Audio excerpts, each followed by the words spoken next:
At that performance, Ryan?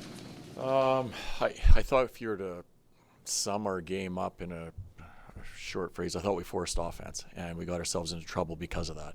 So their last 3 goals before the empty netter was all a result of us forcing offense, which is something that we typically don't do. And against a team that's got skilled forwards like they do, you can't play that game. So 2-2, Tyson Berry makes the pinch there that leads to the 3-2 goal.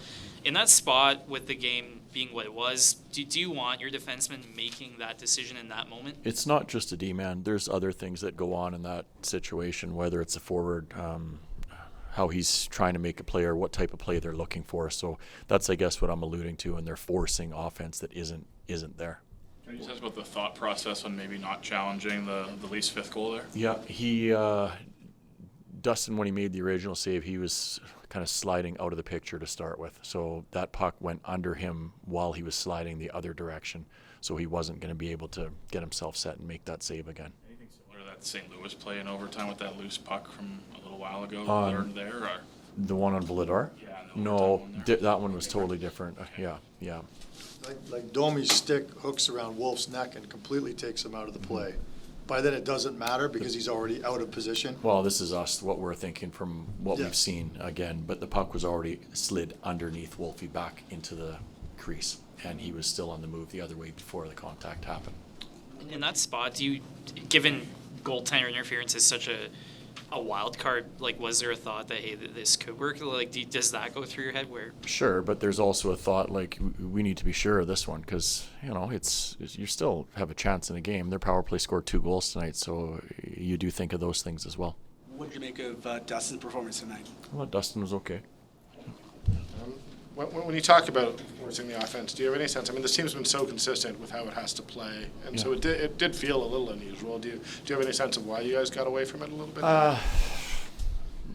Not really. I think there's a little bit of you probably feel pressure to win. I think that's one thing where guys want to do whatever they can to help the team win, and typically when you get into those situations, you just want to trust your game, and you play the 2-2 game if you have to until the last minute of the third period. So be it, because that's our style and something we'll have to remind the players about tomorrow. You see a little frustration boil over after one of the goals between a couple of players on the bench. Does that concern you? No, that happens every game. It does. Like, players, they argue with each other back and forth, they sort it out, and then they come to a conclusion, they move on. That's one thing I love about our team, is when it does happen, they shift gears right away. So not an issue at all for me. It happens pretty much every game. Talked this morning a little bit about the progress with the power play and how that worked. Are you seeing it with the penalty kill? I was until tonight. I thought we made some poor plays on the kill tonight. Yeah. With Kevin Ball missing a few games here, do you feel like the increased minutes, whether it's for Uyghur or Bean, is that starting to take a little bit of a toll, would you say, or players starting to feel it a little bit? Not for McKenzie.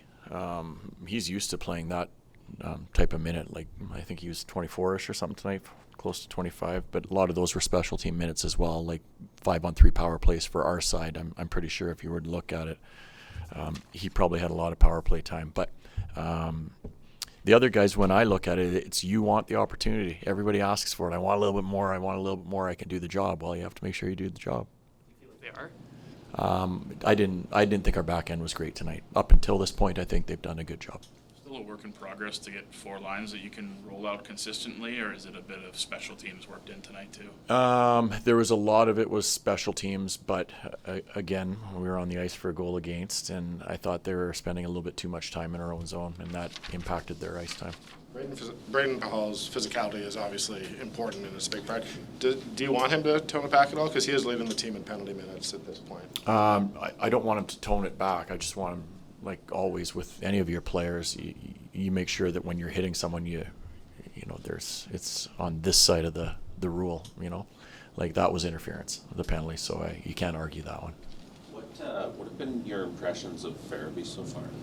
I've liked him. Like, he's got some poise with the puck. I think he's done some good things for us. And like, you see where he was tonight for should have been maybe 2 of the goals, I guess, right around the net. And that's kind of where he makes his money. That's where he goes. He's got a little bit of grease to him, which we like. And I feel like this might have been their best game as a line for us. I thought Naz and Hubie and Joel were our best players up front for us tonight, for sure. All good? Okay. Okay, thanks, guys. 11 a.m. practice.